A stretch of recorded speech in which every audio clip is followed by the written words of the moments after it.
আসসালামু আলাইকুম। এটা হচ্ছে সেই এয়ারপোর্ট জিদ্দা, যেখানে প্রত্যেক প্রবাসীদের একটা ইচ্ছায় থাকে সে সফলতা অর্জন করে দেশেই যাবে, বাবা মায়ের মুখটাই দেখবে।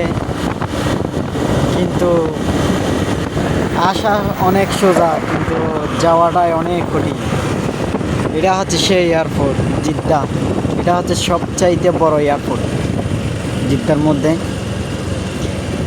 দেখেন এখানে হাজার হাজার বিমান, এখানে অগণিত। কিন্তু প্রত্যেক প্রবাসীর একটাই স্বপ্ন, সে সফলতা অর্জন করেই দেশেই যাবে। কিন্তু ভাগ্যের কি পরিহার, আসা খুবই সোজা, যাওয়াটাই কিন্তু অনেক কঠিন হয়ে যায়। প্রত্যেক প্রবাসীর কষ্ট এখানেই পড়ে থাকে, প্রত্যেক প্রবাসীদের মন দেশেই থাকে। এটা হচ্ছে জিদ্দা এয়ারপোর্টের নিচের সিস্টেমটা। এগুলো হচ্ছে সব হাজিদের বাস, এখানে হাজিদের।